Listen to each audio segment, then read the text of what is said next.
दीक्षा मित्तल जी दिल्ली से। राधा। राधे राधे महाराज जी। महाराज जी, इस संचित कर्म के काल चक्र में हमारे पहले जन्म का स्वरूप और आधार क्या है? देखो, ना हमारा कोई आधार है और ना हमारा कोई और स्वरूप है। अगर पहली बात पूछते हो तो पहली बात यही है कि हम वही हैं जिसकी खोज कर रहे हैं। हम अपने को भूल करके हर बार अपने को देह मानकर ऐसे जाल अपने आप फैलाते चले गए कि उसी में फंस गए। जैसे मकड़ी खुद जाल बनाती है अपने अंदर से उगल करके और उसी में खेलती है और उसी में समाप्त हो जाती है, ऐसे ही हम वासनाओं का जाल खुद रच लिए और उसी वासनाओं के जाल में फंस करके नए नए नए नए कर्म, नए नए योनियां, नया नया स्वभाव रचकर हम फंसे। हमें कोई नहीं बांधे, हम कोई और नहीं है, हम वही हैं जो है, वही है, दूसरा नहीं है। ये केवल 1 करोड़ घड़े रख दिए जाएं तो 1 करोड़ सूर्य नहीं उसमें सूर्य का प्रतिबिंब दिखाई दे रहा है, सूर्य एक ही है। 1 करोड़ घड़े नष्ट हो जाएं तो सूर्य पर कोई फर्क नहीं पड़ता, वो प्रतिबिंब केवल नष्ट होते हैं। ये घड़े हैं, इनमें जो पावर है वो एकमात्र परमात्मा तत्व है। हाँ, उसे भक्ति रस में भेद करके वर्णन किया गया, जीव कहा गया क्योंकि देह भाव में आ गया, अंश कहा गया क्योंकि परमात्मा स्वरूप को भूल गया। और जब जान गया तो देखो, गोस्वामी जी बड़ी प्रवीणता से लिखते हैं, सोई जान ही जेहि देहु जनाई, जानत तुम ही हुए जाई, ब्रह्मविद ब्रह्मवि भवति तस्मित् जने भेदा अभावात। भक्त और भगवान के बीच का भेद अभाव हो जाता है। क्यों? वही तत्व है, वही तत्व है, एक ही परम तत्व बहुत रूपों में वो संकल्प काम कर रहा है। एको हम बहुश्यामा। हाँ, नाम स्त्री है न पुरुष है। अब ये बात जानने के लिए बिना साधन चतुष्टय के, बिना साधना के कोई अनुभव नहीं कर सकता। केवल बातों से हम इस प्रपंच से नहीं छूट सकते। ये देह भाव इतना दृढ़ हो चुका है जन्म जन्मांतर से कि हम बात करते हैं लेकिन हमें भाव है कि मैं पुरुष हूं, बात करते हैं लेकिन मैं भाव है स्त्री हूं। तो देह ही भाव तो है ना, कैसे अपने स्वरूप को जान पाओगे? कई बार वर्णन किया है कि देखो, heater, fridge, cooler, AC, light, रेलगाड़ी और भी बहुत सी, लेकिन बिजली सब में एक है। वो यंत्रों के प्रभाव से अलग अलग दिखाई देती है, तो बिजली अलग नहीं हो गई। कहीं हीट पैदा कर रही, कहीं शीतलता पैदा करी, कहीं रफ्तार पैदा करी, कहीं पानी निकाल, बड़े काम उसके हो रहे हैं, लेकिन पहचानने वाला एक ही शब्द बोले गए, बिजली है, बिजली है। अगर वो पहचान नहीं जानता तो कहेगा कि बिजली तो ठंडा करती है फ्रिज में, ये हीटर में आग कैसे पैदा कर, बिजली कैसे हो सकती है? ऐसे ही एक ही बिजली है, धर्मात्मा और दुरात्मा। ये दो बाहरी करण हैं जिनके कारण क्रियाएं एक अनुकूल एक प्रतिकूल दिखाई दे रही, लेकिन उनमें जो समतुल परमात्मा तत्व है वो वही है। इन सब घड़ों में एक ही सूर्य चमक रहा है, दूसरा नहीं चमक रहा। जब खोजने चले, जब मिला तो खोजने वाला नहीं रहा। बस इतनी बात समझो, ये गूढ़ विषय परमार्थ।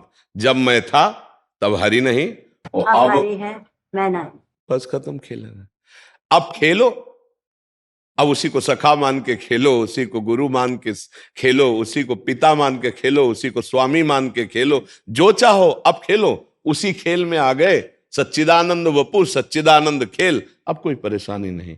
क्या है, प्रकृति के खेल को अपना मानकर प्रकृति के खेल में खेल रहे, इसलिए लगता है कहां मैं वो हो सकता हूं। ऐसा लगता है ना, जैसे गांव में एक कील ऐसे उठाई जाए और ऐसे फेंकी जाए तो गिर जाएगी ना। कहा जाए जिस धातु का एक कील है, ऐसे ही एक मकान जैसा बनता है हवाई जहाज, और वो हवा में उड़ता है। मानेगा कोई? कील उड़ा के दिखाओ अगर, कैसे समझ में आएगा? जब वो देखेगा और विज्ञान को समझेगा तब समझेगा कि ऐसे नहीं, इसमें काफी आदमी बैठते हैं, साथ में एक पूरी सवारी बैठती जैसे बस में, और वो हवा में उड़ता है। आप विचार करके देखो, ऐसे लगेगा कि एक जीव जो मलिन आचरण कर रहा है वो भगवत स्वरूप कैसे हो सकता है? कैसे हो सकता है? भगवान तो सूर्य, चंद्र, आकाश, पृथ्वी, जल, ये सब पैदा करने वाले, भला वो कैसे हो सकता है? वो वही है। इस घड़े के भेद के कारण तुम नहीं समझ पा रहे, ये घड़े का भेदन करो तो अभी तुम्हें पता चल जाएगा कि चिनगारी जो ज्वाला से अलग हुई है तो उसका अस्तित्व चिनगारी है, लेकिन फूस और हवा साथ मिल जाए तो अभी ज्वाला रूप धारण कर ले, वो चिनगारी ज्वाला ही है। उस चिनगारी को चिनगारी मत समझो, ज्वाला ही है, बस अनुकूल वायु मिले। ऐसे ही जो आप हैं वही आप हैं, जो आप हैं वही आप हैं।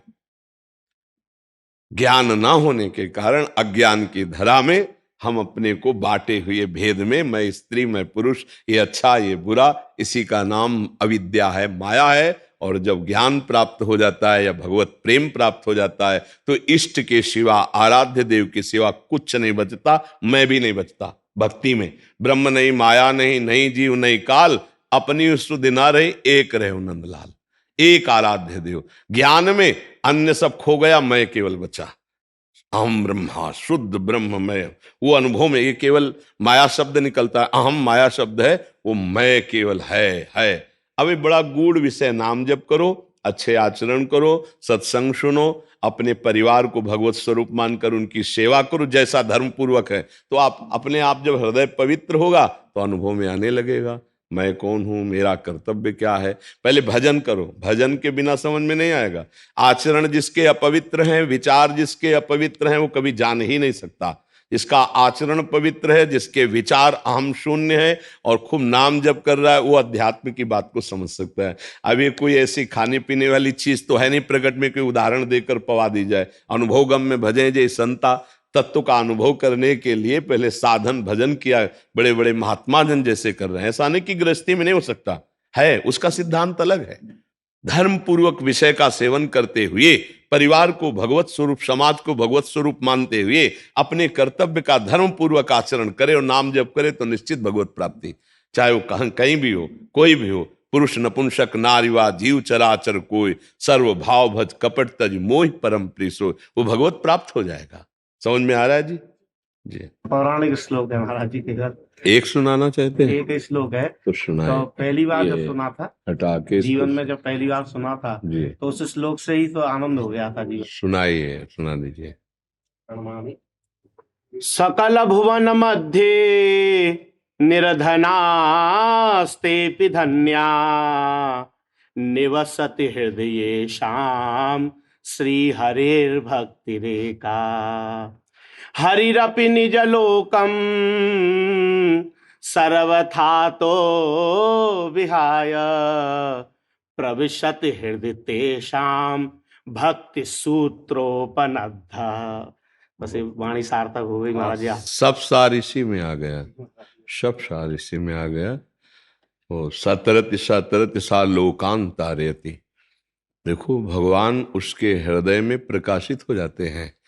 जो नाम जापक है, जो भक्ति महारानी को अपने हृदय में प्रकाशित कर लेता है गुरु प्रताप से, तो स्वयं भगवान वहाँ विराजमान हो जाते हैं। आचार्य कृपा, गुरु कृपा से ही प्रेम प्राप्त होता है प्रभु का, और प्रेम मिल गया तो भगवान का नाम प्रेमाधीन है, वो हृदय में प्रकाशित हो जाते हैं। जी महर्षि जी, आप ही का प्रश्न है। भागवताचार्य आनंद देव उपाध्याय जी, क्या परमार्थ और व्यवहार एक हो सकते हैं? कैसे कोई जब तक साधक का परमार्थ और व्यवहार एक नहीं होगा तब तक साधना परिपक्व हो ही नहीं सकती है। समझे? परमार्थ का स्वरूप यही है सर्वत्र परम वस्तु को देखना। प्रकृति के देखने वाले ये नेत्र हैं, ये परमार्थ वस्तु को नहीं देख सकते। इसमें स्त्री दिखाई देगा, पुरुष दिखाई देगा, अच्छा दिखाई देगा, बुरा दिखाई देगा, इसमें उत्तम अधमता ये दिखाई देगा, क्योंकि प्राकृतिक चक्षुओं से प्रकृति को ही देखा जाता है। जब हम परमार्थ मार्ग में चलते हैं तो गुरु कृपा से यदि भक्ति मार्ग का उपासक है तो हृदय चक्षु खुलते हैं, प्रेम नेत्र, वो सर्वत्र देखता है अपने प्रिया प्रीतम को। चिद चिद लक्षणम सर्वम राधा कृष्ण में जगत। जो ज्ञान मार्ग का उपासक होता है उसके बुद्धि में चक्षु प्रकाशित होते हैं, जो ज्ञान चक्षु कहे जाते हैं, तब वो देखता है सर्वम खलमिदम ब्रह्म ने नानास्ति। एकमात्र परमात्म तत्व के सिवा दूसरा नहीं है, तो हमारा व्यवहार वैसे ही होना चाहिए। सबके सुख प्रदान करने का व्यवहार, सबको धर्म पूर्वक मर्यादा में रह करके, अगर दंड भी देना है तो भी वो पूजा है, और उसका सम्मान करना है तो भी पूजा है। हमारा व्यवहार परमार्थ हो गया तो भगवत प्राप्ति दूर नहीं है। हमारा अगर व्यवहार और परमार्थ में भेद रखा गया तब तक वो अभेद स्थिति नहीं आएगी। जिसका व्यवहार परमार्थ स्वरूप हो गया वही महात्मा है, वही साधक है, चाहे वो पैंट शर्ट में हो, चाहे वो भगवत वेश में हो। भगवान अर्जुन जी को कर्तव्य पर जोर दे रहे हैं। महामुनिस्मर युद्ध च, युद्ध करते हुए मेरा स्मरण सतत तुम्हारा चलेगा तो तुम विजयी हो, तुम हमारे परम भागवत हो और तुम हमको प्राप्त कर लोगे, क्योंकि सतत स्मृति ही भगवत प्राप्ति है। अनन्य चेता सततम यो माम स्मृति नित्यसः तस्याहम सुलभा पार्थ। मैं उसके लिए सुलभ हो जाता हूं। व्यवहार में जब हम व्यक्ति देखते हैं तब सुख भोगने की लालसा जागृत होती है। उस व्यक्ति से, उस वस्तु से, उस स्थान से, उस पद से मैं सुख भोगूं, यही उसका बंधन है और यहीं से उसका पतन प्रारंभ होता है। परमार्थ में तत्व दृष्टि होती है। जो मुझे सामने व्यक्ति है, जो पद है, जो कर्तव्य है, ये केवल सुख देना है और वो कर्तव्य हमारे इष्ट को समर्पित है और वो समर्पण भगवत प्राप्ति है। तब तत्सुख भावना जागृत होती है। राष्ट्र को कैसे सुख मिले, हमारी समाज को कैसे सुख मिले, हमारे पद का सदुपयोग है समाज को सुख देना। कोई भी पद हो, हम सब पदवान ही हैं। अगर हमारा भारत में जन्म हुआ तो एक भारतवासी हैं, हम किसी के पिता हैं, हम किसी के पति हैं, हम किसी के भाई हैं, किसी के मित्र हैं। समाज में हमारा एक अस्तित्व है, उस अस्तित्व के अनुसार हमें सुख प्रदान करना है अपने कर्तव्य के द्वारा। ये परमार्थ ज्ञान होता है। और सुख लेना है, ये आसुरी प्रवृत्ति होती है। आज सुख लेने पे बढ़ रहे हैं बच्चा, बच्ची, जवान, बूढ़े, पद में। कोई बिरला ऐसा है जो अध्यात्म को जान करके सुख देने की भावना है। सुख देना दो प्रकार से होता है। अधर्म को शासन में लेकर दंड के द्वारा उसे सुख मार्ग में लगाया जाता है और धर्मात्मा को आदर दे करके उसे सुख प्रदान किया जाता है। दोनों पूजाएं हैं। दंड विधान भी उस अधर्माचरण करने वाले की पूजा है, क्योंकि वो अधर्माचरण से रोका जाएगा तो उसका परम मंगल होगा। अधर्माचरण को नष्ट करना, अधर्मी को रोकना और धर्मात्मा को प्रकाशित करना, ये परमार्थी ही कर सकता है, दूसरा नहीं कर सकता। अगर स्वसुख वांछा है तो पद का भी दुरुपयोग होगा और परमार्थ तो समझ ही नहीं पाएगा। स्वसुख वांछी कभी परमार्थ को नहीं जानता। तत्सुख वांछा साधारण वस्तु नहीं है, ये ही परमार्थ से प्राप्त होती। तत्सुख वांछा, तत्सुख वांछा प्राप्त महापुरुष व्यवहार को परमार्थ बना देता है और परमार्थ में ही व्यवहार की सिद्धि हो जाती है और भगवत प्राप्त हो जाता है। निष्कामता, तत्सुख वासना जब तक जागृत नहीं होगी, अध्यात्म का ज्ञान नहीं, अध्यात्म में प्रवेश नहीं। और जब ये स्वसुख वांछा है तो ये राक्षसी प्रवृत्ति बहुत बुरी तरह से मनुष्य का नाश कर देती है। वो बढ़ता चला जाता है। इस शरीर में सुख नहीं, इस वस्तु में सुख नहीं, वो भोगों में बढ़ता, क्योंकि सुख लेने की भावना है। सुख लेने की भावना पतन करा देती है। सुख लेने की भावना कर्तव्य से च्युत करा देती है और कर्तव्य का पालन और सुख देने की भावना महान बना देती है। ये परमार्थी में ही आएगा, स्वार्थी में नहीं आएगा। और स्वार्थी चाहे जहां हो, जब तक पुण्य है तब तक प्रकाशित है, फिर ऐसा भ्रष्ट होगा, ऐसा गिरेगा कि वो समाज लायक नहीं रहेगा। चाहे जिस पद में बैठा हो, चाहे जो हो, चाहे विरक्त महात्मा हो, चाहे गृहस्थ हो, चाहे पदाधिकारी हो, जब स्वार्थ के वशीभूत होकर कर्तव्य को भूल करके कोई चेष्टा करेगा, वो स्वसुख वांछा आसुरी प्रवृत्ति में ले जाकर उसको गर्त में डाल देगी। और जब हम तत्सुख भावना से चलेंगे तो हम अकेले राष्ट्र की सेवा कर सकते हैं। अगर हमने अपना सुधार किया तो हमारे परमाणु, हमारे वचन आपका सुधार करेंगे, आपका सुधार उनको सुधारेगा। सतरत सतरत सा लोकांतार्यत, इस क्रम से पूरा हमारा राष्ट्र, पूरा विश्व सुखी हो सकता है। हम लोग चाहते क्या है कि हम जो मन में आवे सो आचरण करें स्वसुखवांछा का, लेकिन दूसरे महात्मा बन जाएं, दूसरे सुधर जाएं। हम उपदेष्टा हैं, हम जो चाहें वो करें। आपको सुधरना होगा, नहीं होगा, कभी नहीं होगा। ये परमार्थ नहीं कहता। परमार्थ कहता है इधर सुधारो, फिर उसका चमत्कार देखो। इधर तुम्हारी वाणी ठीक जो बोल रही है वही आचरण तुम्हारे होने चाहिए और वही मन में संकल्प होना चाहिए जो समाज में, वही एकांत में तुम्हारा पवित्र। अब परमार्थ वाला व्यवहार में उतरे तो जगत मंगल कर देगा। मम भक्ति युक्तो भुवनम पुनातु। तो परमार्थ और व्यवहार जब तक दो रहेंगे तब तक बात नहीं बनेगी। परमार्थी ही शुद्ध व्यवहारी होता है। देखो, परमार्थ युक्त हमारा व्यवहार ठीक चले, इसीलिए जनक जी जैसे महापुरुष के ऊपर सदानंद जी विराजमान है। चक्रवर्ती सम्राट महाराज दशरथ जी के ऊपर वशिष्ठ जी विराजमान है, देवलोक में देवराजेंद्र के ऊपर भगवान बृहस्पति विराजमान। क्यों? क्योंकि व्यवहार केवल व्यवहार न रह जाए, वो परमार्थ स्वरूप रहे, इसलिए हर बात महापुरुषों की अनुमति से हो रहा है। वो राजा हैं तो महाराजा बैठे हैं, उन्हीं की अनुमति से होगा। वो संपूर्ण शासन करता है तो संपूर्ण शासन को परम कर्तव्य में बनाना उस महापुरुष का कार्य होता है, जो राजाओं के भी ऊपर बैठा होता महाराज, जैसे महाराज वशिष्ठ। हर चेष्टा दशरथ जी आज्ञापूर्वक, हर चेष्टा जनक जी आज्ञापूर्वक, हर चेष्टा देवराजेंद्र बृहस्पति, और जब उनकी आज्ञा को उल्लंघन हुआ तो भ्रष्ट पाए गए। कोई भी हो, जहां उनकी आज्ञा को उल्लंघन, तो आज हमारा समाज जो है अध्यात्म, धर्म, संत, भगवान, इनके डर से रहित हो रहा है। इसलिए अपराध प्रवृत्तियां हमारी, स्वसुख वांछा वृत्ति हमारी व्यवहार ही व्यवहार में उतरती चली जा रही, परमार्थ का ज्ञान नहीं। छोटे छोटे बच्चे शरीर की शक्ति विहीन हो रहे हैं, उनकी स्मरण शक्ति पे फर्क पड़ रहा है, ब्रह्मचर्यहीन हो रहे। क्यों हो रहे?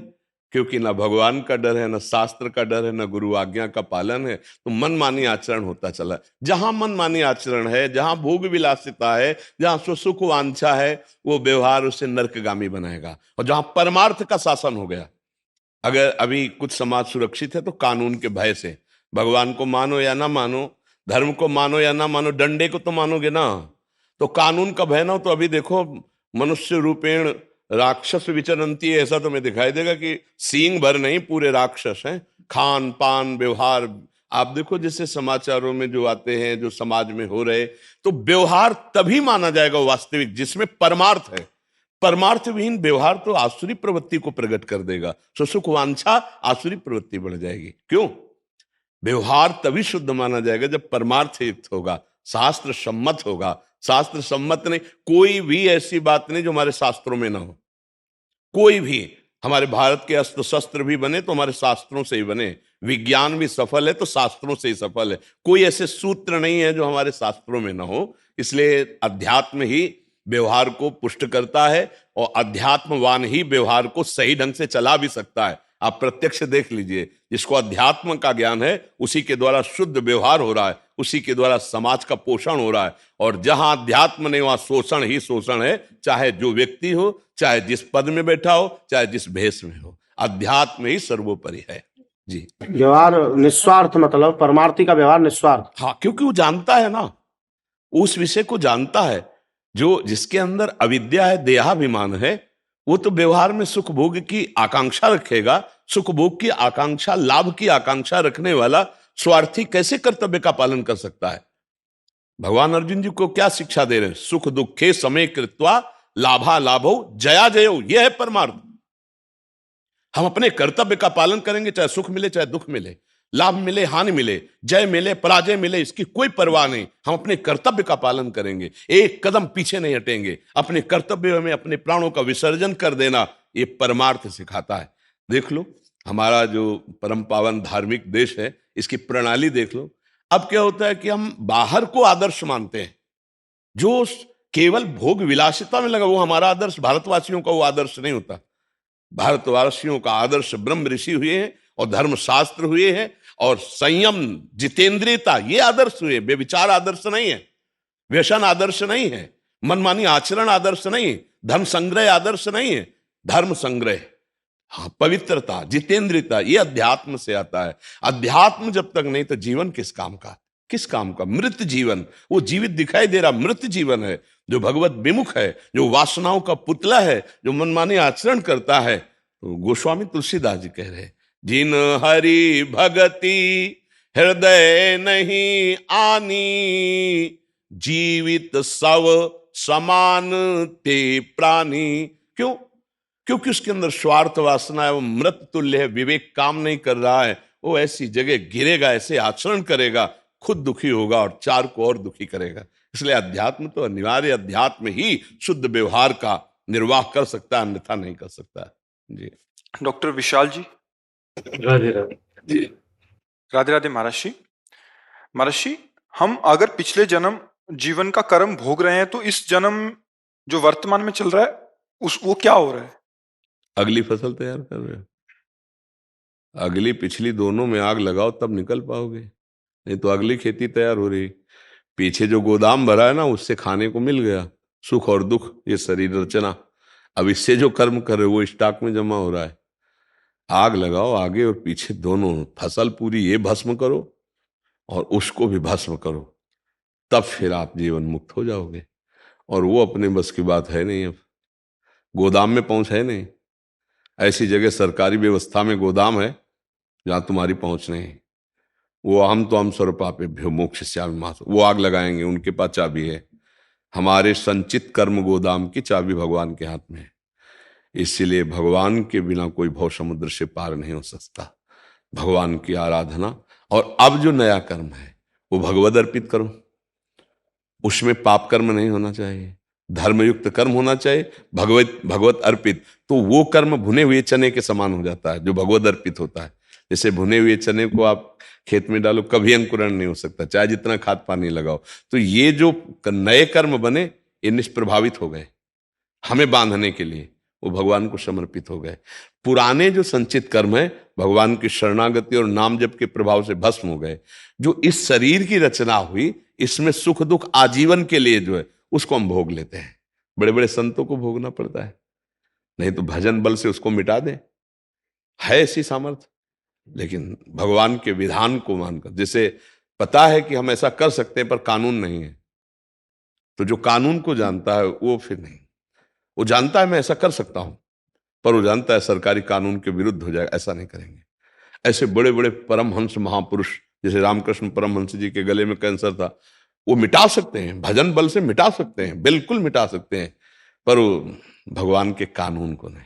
इस शरीर को बनाते समय कानून में है कि इतने वर्ष में इतना भोगना है, तो स्वीकार है, दंड स्वीकार है।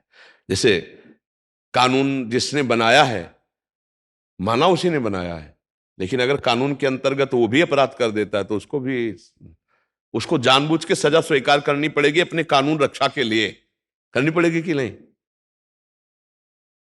जिसने कानून बनाया है, अगर वही कानून के विरुद्ध आचरण कर दे तो उसे जानबूझकर सजा स्वीकार करनी पड़ेगी कि कानून तो मैंने ही बनाया पर विरुद्ध आचरण कर दिया तो उसका सजा, क्योंकि फिर अन्य प्रमाण नहीं माना जाएगा। तो ऐसे ही भगवान को प्राप्त महापुरुष भगवान के विधान कानून को सहते हैं। बड़े बड़े संतों में देखा गया कि बड़ा तेज है, बड़ा प्रताप है, लेकिन उनको अमुक कष्ट है, तो क्या वो मिटा नहीं सकते? दूसरों के कष्ट मिटाने की बात करते और अपने नहीं मिटा सकते? बोले मिटा सकते हैं। तो क्यों नहीं मिटाया? बोले भागवतिक कानून की रक्षा कर रहे हैं, भागवतिक कानून की रक्षा कर रहे हैं कि जो विधान भगवान ने बना दिया, प्रभु आज्ञा अपेल श्रुति गाई, उसको सह रहे हैं। नहीं, मंत्र में भजन में इतनी ताकत है कि जो चाहे वो कर सकते हैं। पर इसी बात का तो राक्षस लोग दुरुपयोग उठाए। भक्त और राक्षस में क्या अंतर? दैत्यों ने भारी तपस्या की और उसका दुरुपयोग किया, मार के फेंक दिया भगवान ने। अब देखो ना, वो भी तो तपस्या किए, लेकिन एक भक्त तपस्या करता है और बड़े बड़े कष्ट सहता है तो भगवान उनके अधीन हो जाते हैं। और वो जगत मंगल करने वाले महात्मा, वो दूसरों का कष्ट मिटा देंगे पर अपने शरीर के कष्ट को नहीं, उसे भोगते हैं। ये भगवान का विधान। आगे समस्त कर्म भगवान को समर्पित हो रहे हैं, पीछे जितने भी हमारे कर्म हैं वो भगवान की कृपा से भस्म हो जाते हैं, तो जो वो जीवन मुक्त हो जाता है। वैसे भी शरणागति में ही करोड़ों जन्मों के पाप नष्ट हो जाते हैं। सन्मुख होए जीव मोहि जब ही, जन्म कोट यज्ञ नाशों तब ही। जे ही शरणागत हुआ भगवान के, तो करोड़ों जन्म के पाप, पर करोड़ों थोड़ी अनंत जन्म हो चुके हैं। पूरी जब से सृष्टि रची तब से आज तक का रजिस्टर जलाना है, वो भगवान जलाएंगे। तभी तो जीवन मुक्त होना कोई ऐसे सहज माना जाता है। भगवान का आजीवन भजन, पापाचरण रहित धर्माचरण, भगवान का आश्रय, निश्चित भगवत प्राप्ति हो जाएगी। या अंतिम समय अचानक भगवान का नाम याद आ जाए तो पूरा फाइनल सही हो जाएगा। अंतिम सही हो गया तो फाइनल सही हो गया। जैसे अजामिल अंतिम समय नारायण बोल दिया तो पूरा जीवन पापाचरण रहा, कोई प्रायश्चित नहीं हुआ, लेकिन बाजी जीत गया, क्योंकि फाइनल में नारायण बोला तो परम पद का अधिकारी बन गया। पर अंतिम समय कैसे आएगा? उस समय तो अचानक घटना घटेगी या कोई भयानक पीड़ा होगी, तब शरीर छूटता है। उस समय भगवान ही स्मरण आके बन जाए तो बन जाए, नहीं उस समय स्मरण थोड़ी होता है। जीवन भर जो भजन करता है उसके अंतिम समय भगवान उसकी स्मृति बन जाते हैं। आकर राधा पहुंच गया, राधा रानी के पास, कृष्ण पहुंच गया, राम पहुंच गया राम जी के पास। ये भगवान देते हैं। जीवन भर भजन किया है, अब अंतिम समय सिद्धांत है, जो आपकी स्मृति वही, जैसे भरत जी अंतिम मृग का स्मरण किया तो हिरन बन गए।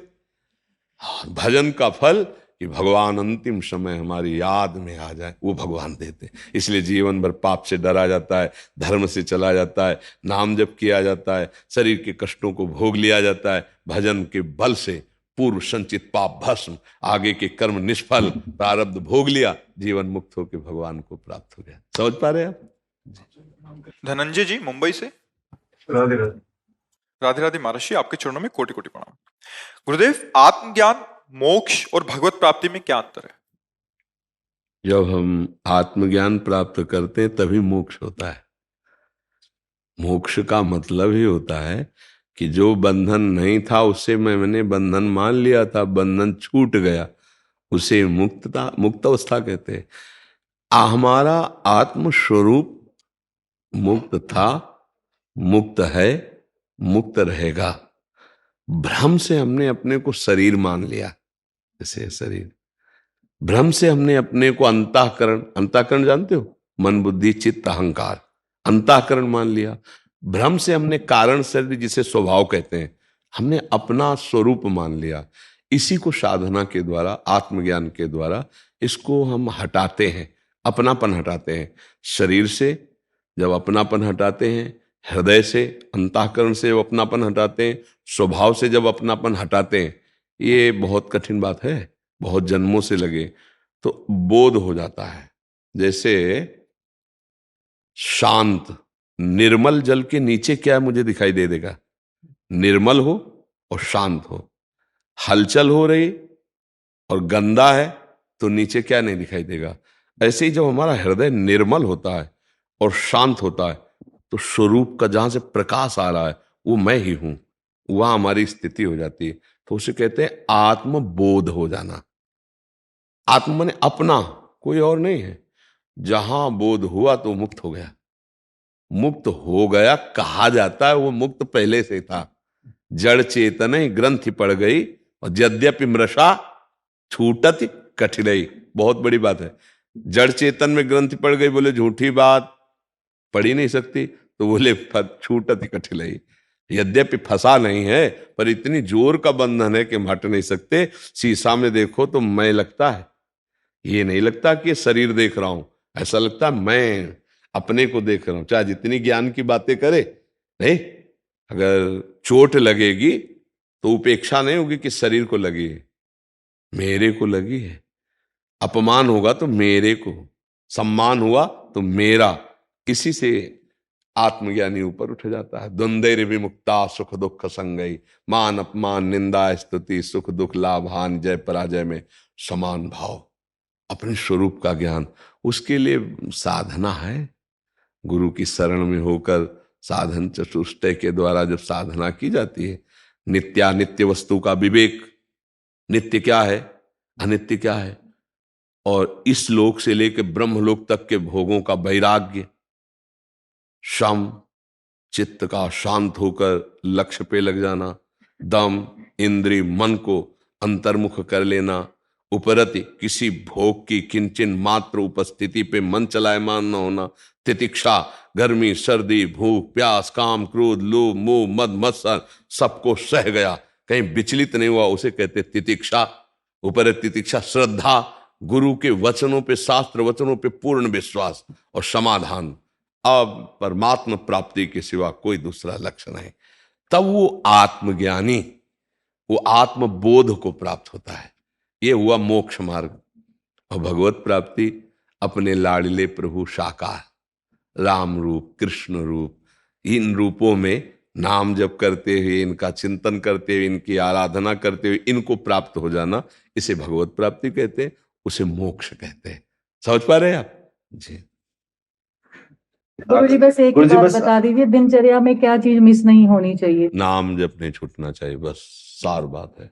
उठते बैठते चलते फिरते खाते पीते जो नाम भगवान का प्रिय हो वो नाम जप कीजिए। और जो दिनचर्या हो, देखो सेवक की कभी भी कहीं भी सेवा हो सकती है, उसके लिए दिनचर्या प्रधान नहीं होती है, उसके लिए राष्ट्र सेवा प्रधान होती है।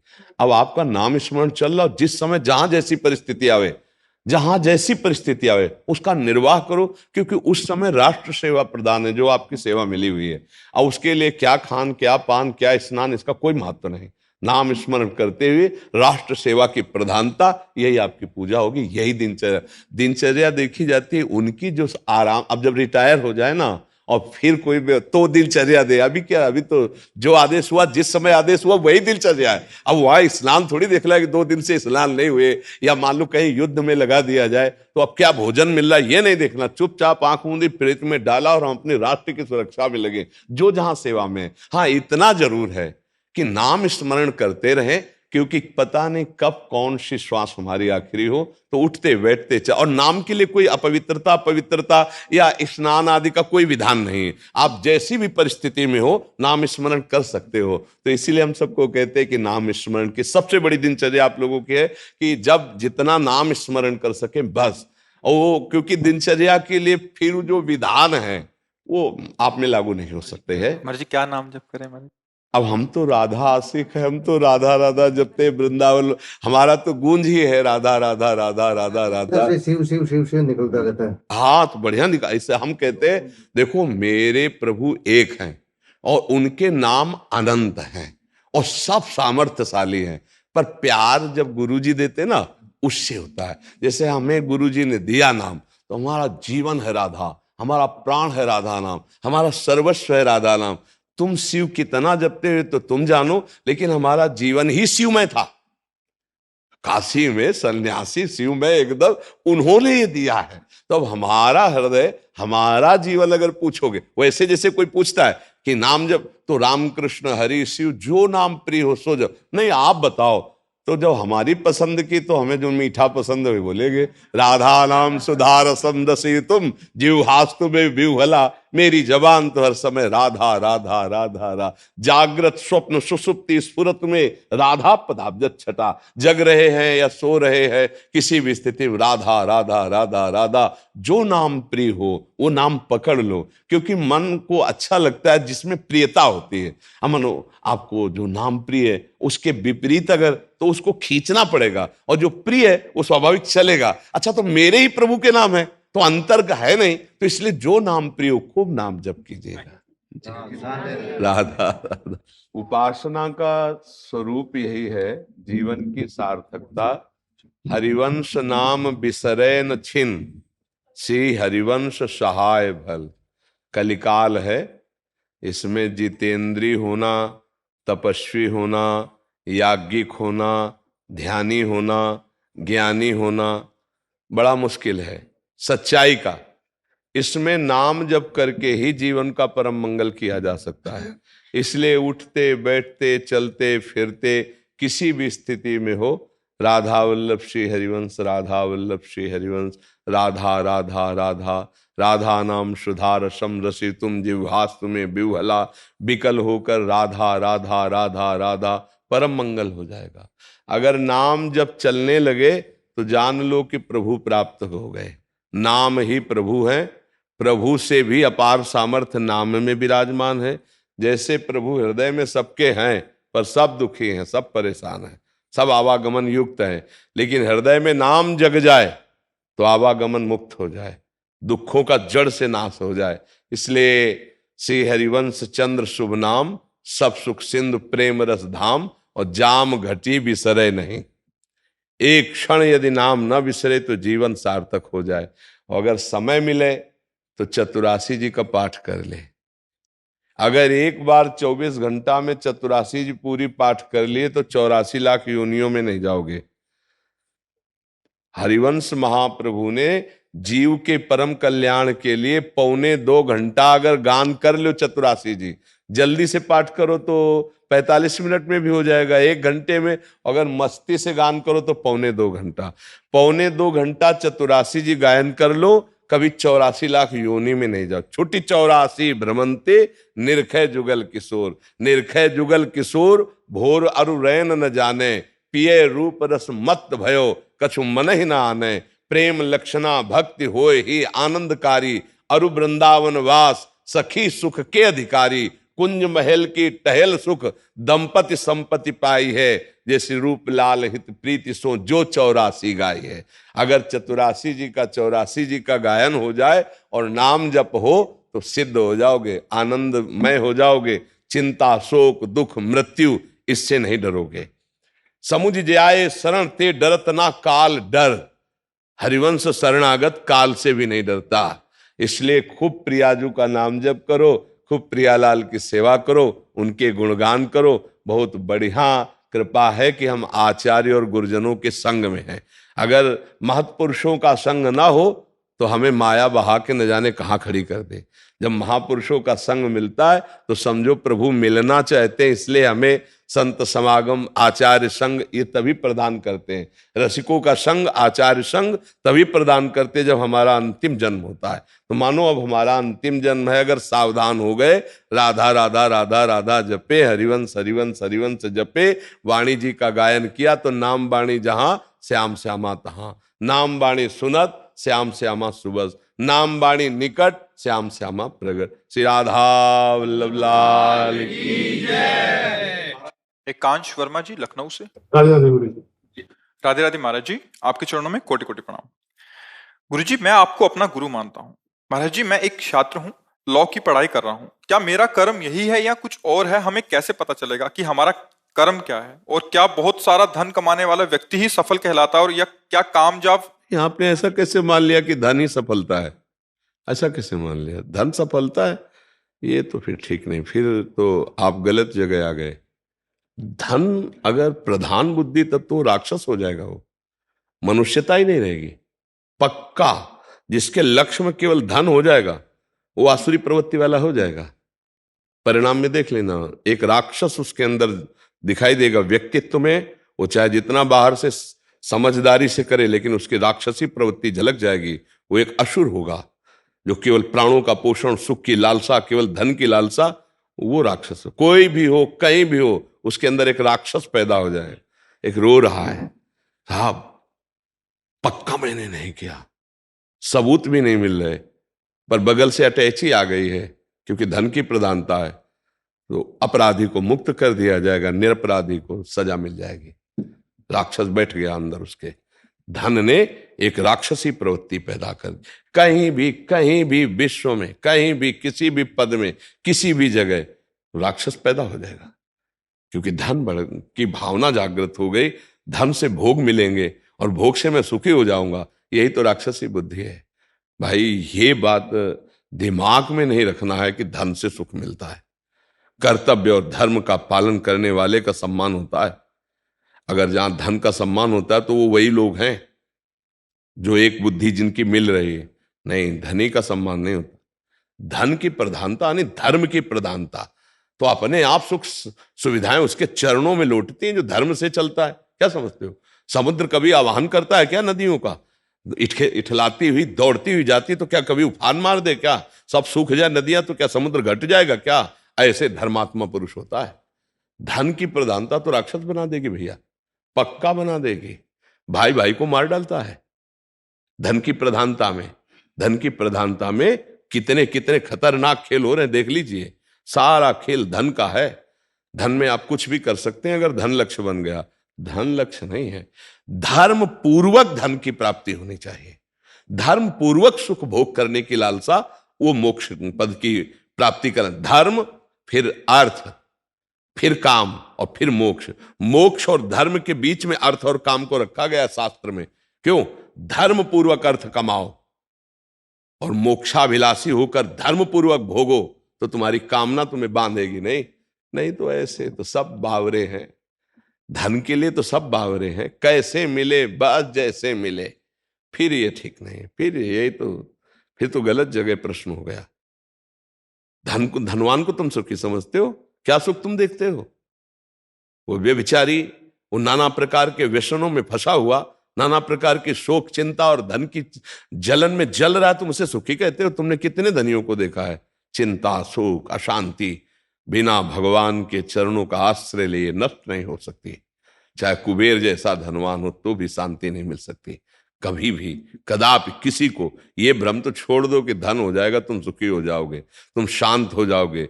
नहीं नहीं नहीं, कदापि नहीं। हमें एक व्यक्ति दिखाना जो ये कह दे कि मुझे धन प्राप्त हुआ, मैं सुखी हो गया और शांत हो गया। ऐसा कभी नहीं हो सकता। तस्मात् शास्त्रम प्रमाणम तेम, शास्त्र प्रमाण के अंतर्गत की बात कर रहे। महाराज ययाति का नाम सुना होगा, अगर ना सुना हो तो सुन लीजिए।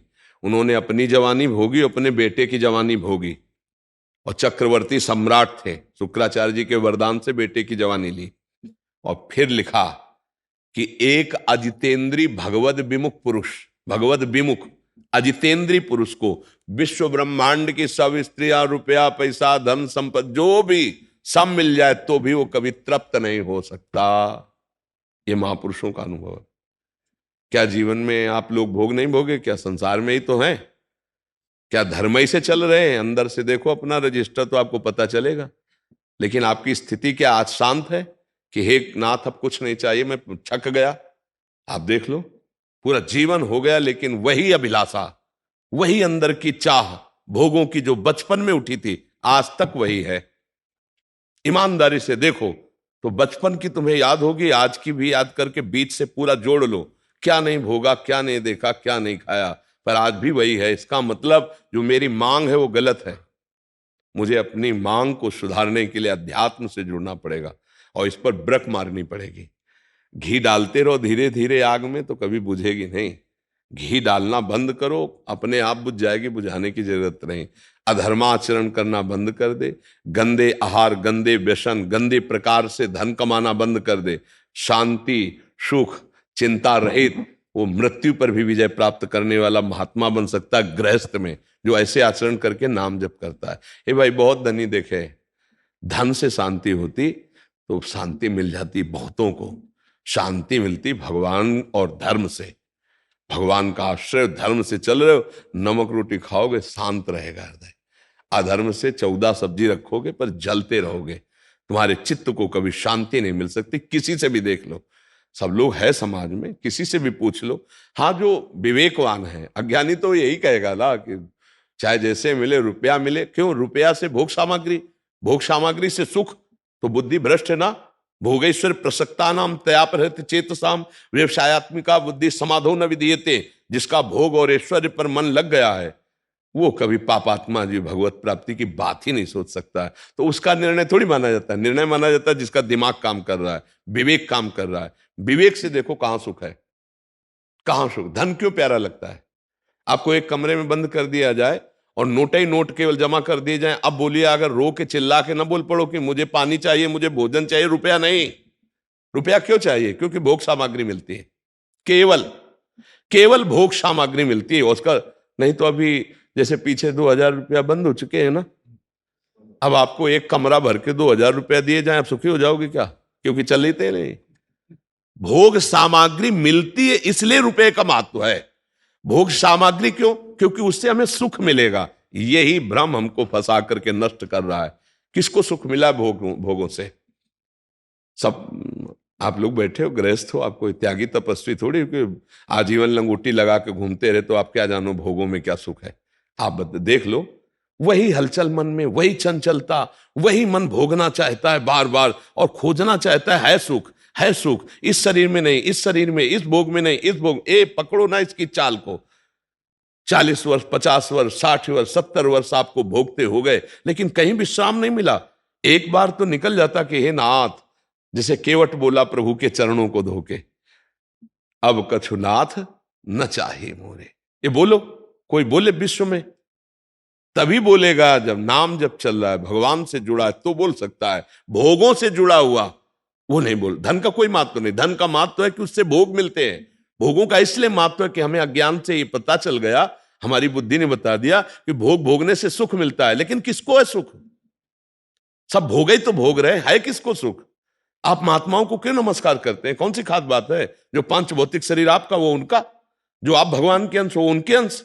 केवल इस बात के लिए नमस्कार करते हो कि मैं जहां फिसल गया भोगों में वहां तुम निकल गए। बस इसी बात के लिए संतों को नमस्कार करते हैं कि नहीं? संतों को प्रणाम क्यों करते भाई? इसी बात का तो कहीं ना कहीं तुम्हारे अंदर भोग त्याग का महत्व है कि नहीं है, तभी तो प्रणाम करते हो। नहीं, खास बात क्या है? अरे भाई, बड़ा अधिकारी होता तो सलूट मारी जाती है, लेकिन लेट के पूरा घुटने टेक के पूरा प्रणाम करने की जो पद्धति है वो किसी अधिकारी को नहीं है। क्यों लौट जाते हो? जहां हम फिसल गए वहां तुम पार हो गए। केवल खास बात एक है कि मैं संसार में फंस गया, तुम भगवान में आसक्त हो गए। जहां मुझे काम ने परास्त कर दिया वहां तुम निकल गया। अगर भेष रख करके भी उसे में फंसा हुआ है तो कोई खास बात नहीं है। निकल गया तो खास बात है। नहीं, खास बात क्या है? बोलना, अरे एक से एक बहुत विद्वान, एक से एक पढ़े लिखे हैं, एक से एक वैज्ञानिक है। बुद्धि की प्रवीणता को हम थोड़ी नमस्कार करते हैं, हम आचरण को नमस्कार करते हैं। कि जहां काम ने, क्रोध ने, लोभ ने, मोह ने मुझे परास्त कर दिया वहां तुम निकल गए, इसलिए तुम्हारी जय। और वही सुनने आए हो आप कि अध्यात्म के द्वारा हम कैसे इन दुष्टों पर विजय प्राप्त करें जो अभी तक हमें गुलाम बनाए हुए हैं। चाहो या ना चाहो, अगर तुम यहां आए हो तो केवल इसी बात के लिए आए हो। संत समागम का मतलब क्या होता है? कि हम अपने दुर्गुण, दुराचार, दुर्विचारों पर विजय प्राप्त करें जो हमें अभी तक परास्त करते रहे। खास बात समझिए, अगर धन में महत्व बुद्धि रही तो भोग में महत्व बुद्धि है, भोग में महत्व बुद्धि है तो बुद्धि भ्रष्ट है। वो कहीं भी कुछ भी कर सकता है आदमी जिसकी भोग में महत्व बुद्धि है। यार मैं नहीं चाहता था पर जबरदस्ती मुझसे ऐसा लगता किसी ने करा दिया। वही भोग की चाह, जो नहीं होना चाहिए था वो कर्म जब बनता है तो खुद आदमी कहता है कि मैं दंड भोगना चाहता हूं, मैं चाहता नहीं था, पता नहीं कैसे हो गया। कोई भूत नहीं था, तुम्हारे अंदर भोग की चाह थी, उस चाह ने पाप कर्म करा दिया। नहीं, जबरदस्ती कोई कैसे करा सकता है? भोग की चाह, जहां हम जिसके चरण छूते हैं उन पर हमारी गलत दृष्टि हो जाएगी। भोग की चाह, इसी को मिटाने के लिए अध्यात्म है। धर्म पूर्वक भोग भोगो और उस चाह को रौंद दो, मिटा दो जो तुम्हें अधर्माचरण, पापाचरण कराती है। तो भगवत प्राप्ति इसी जन्म में हो जाएगी, इसी जन्म में परमानंद की। नहीं तो ठीक है, अभी ओपन नहीं हो रहा आपका कर्म, इसलिए आप सफल हो, पुण्य कर्म आपका काम दे रहा है। जब वो ओपन होगा तो मिट्टी में मिल जाओगे। आप देख लो, अपने भारत ही में देख लो, भारत में देख लो, हर उदाहरण आपको यहां मिलेगा। ऐसे चमके और ऐसे फ्यूज हो गए कर्म। हम कहते दीपक की तरह जलो, हाइलोजन की तरह ना चलो।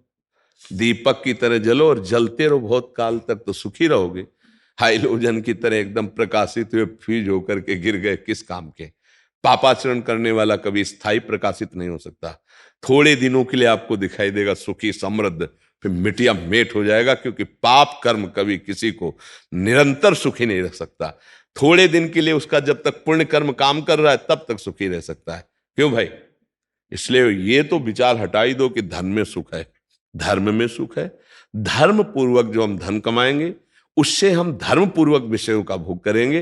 राष्ट्र सेवा, समाज सेवा, परिवार की सेवा, तब हम भगवत मार्ग के पथिक बनेंगे। आज हमारी समाज यही तो भूल चुकी है, केवल भोग भोगना, इन किन प्रकार धन कमाना, और हम कितना सुख लूट लें वो मृत्यु के गाल में चले जा रहे हैं। देख लेना, शराब पिए, बढ़िया नई गाड़ी है, 4 नौजवान बैठे हुए हैं, गाड़ी रफ्तार से चल रही, गाना बज रहा है, अगला सेकंड उनकी मृत्यु का काम बंद कर दिया, पूरी गाड़ी चकनाचूर ट्रक से भिड़ गई। क्या हुआ? क्या हुआ? कहां गया आनंद? ये मृत्यु का खिलौना शरीर है, इसे बहुत होश में, बहुत सावधानी से व्यतीत करो और इस पास से निकल जाओ जो कर्म पास तुम्हें बांधे। पर ये बात अध्यात्म की सेवा और जान ही नहीं सकते। ऐसा लगता है संसार सत्य है, सब मर रहे हैं लेकिन मैं नहीं मरूंगा, मैं ऐसी व्यवस्था कर लूं, ऐसा विचार नहीं चलता रहता अंदर। यही माया का है, अध्यात्म सुधार करता है। इसलिए हमारी सबसे प्रार्थना है, नशा मत करो, ऐसे कोई आचरण मत करो जो पापाचरण कहे जाते हैं, और नाम जप करो और धर्म से धन कमाओ। धन कमाना बुरा नहीं, धर्म से कमाओ। धर्म, आज बच्चा अधर्म का बहुत बड़ा बोलबाला हो रहा है। रुपया है, 1000 दोष कर लो, मुक्त रहोगे तुम। कब तक? जब तक वो कर्म का सही न्यायाधीश दंड नहीं दे रहा।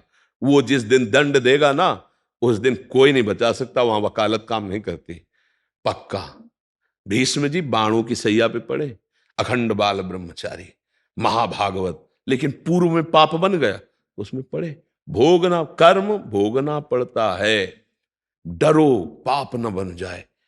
अब ये नया खेती जो हो रही है भगवान को अर्पित, भस्म हो गया, पुराना गोदाम भस्म हो गया, अब शरीर का प्रारब्ध हम भोग रहे हैं, राधे राधे, जीवन मुक्त हो गया, भगवान को प्राप्त हो गए। ये जीवन बहुत कीमती भैया। नाम जप करो तभी बुद्धि शुद्ध होगी, तभी समझ में आएगा। धन कमाओ लेकिन धर्म पूर्वक। अधर्म का तुम्हारे पास आया हुआ रुपया तुम्हारे परिवार को, तुमको नष्ट कर देगा, अशांत कर देगा, पागल बना देगा। पागल जानते हो, देखो शराब पिए, बेविचार किए, ड्रग्स नशा किए और माता पिता से ये सब पागलपन ही तो है। जिनके चरण छूना चाहिए उनको पीट रहे हैं, जिनको उस समय सेवा करनी चाहिए घर से निकालने। पागलपन नहीं, व्यसन बढ़ गया, गंदी बुद्धि बढ़ गई, अत्याचार बढ़ गया। कोई भी हो, कहीं भी हो, धर्म से चलो, धर्म से अर्थ कमाओ, नाम जप करो तो मनुष्य जीवन सुखी रहेगा और आगे भी सुखी रहोगे जी। राधा राधा राधा राधा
राधा राधा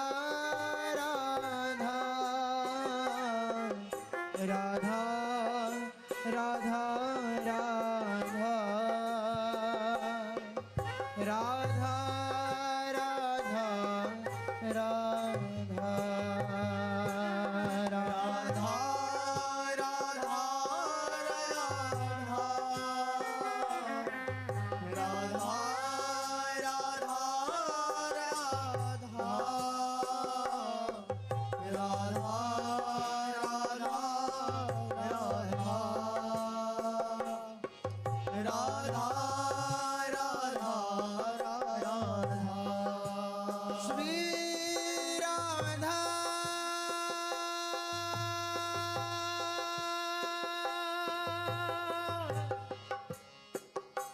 Hey